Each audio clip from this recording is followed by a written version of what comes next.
আমি পাচারকারী নই, একজন প্রবাসীর সন্তান। সংবাদ সম্মেলনে ইমরান হোসেন, দোয়ারা বাজার প্রতিনিধি।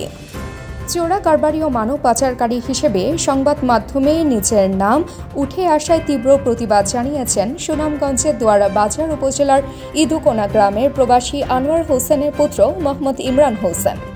বুধবার দুপুরে দোয়ারা বাজার উপজেলা প্রেস ক্লাবে আয়োজিত এক সংবাদ সম্মেলনে তিনি বলেন, আমি কোনো অপরাধে জড়িত নই। একটি মহল পরিকল্পিতভাবে আমাকে ও আমার পরিবারকে সামাজিকভাবে হেয় করতে মিথ্যা তথ্য ছড়াচ্ছে। সম্প্রতি কয়েকটি পত্রিকায় মানব পাচারকারী ইমরান হোসেন বিজিবির হাতে আটক শিরোনামে প্রকাশিত প্রতিবেদনকে ভিত্তিহীন, বিভ্রান্তিকর ও উদ্দেশ্য প্রণোদিত দাবি করে ইমরান বলেন, আমার বাবা আনোয়ার হোসেন ৩৫ বছর ধরে সৌদি আরবে পরিশ্রম করে আমাদের পরিবারকে গড়ে তুলেছেন। আমি নিজেও সৎভাবে মোটরসাইকেলে পরিবহন কাজ করে জীবিকা চালাই, অথচ এখন আমাদের বিরুদ্ধে চোরাচালান, ইয়াবা পাচার, এমনকি মহিষের পেটে ইয়াবা পাচার এরকম হাস্যকর অভিযোগও তোলা হচ্ছে। তিনি দাবি করেন, যাদের বিজিবি আটক করেছে তারা কেউই তার পরিচিত নন। সংবাদে যেসব আত্মীয়ের নামও এসেছে তারাও এসব কর্মকাণ্ডে জড়িত নন।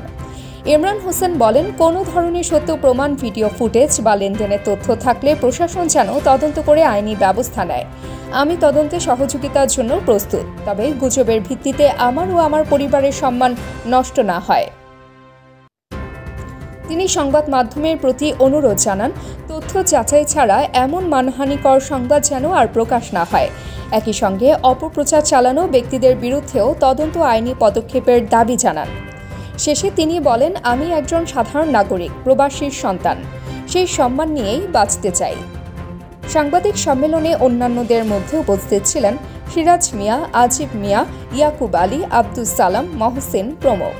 এ সময় উপজেলায় কর্মরত গণমাধ্যম কর্মীরা উপস্থিত ছিলেন।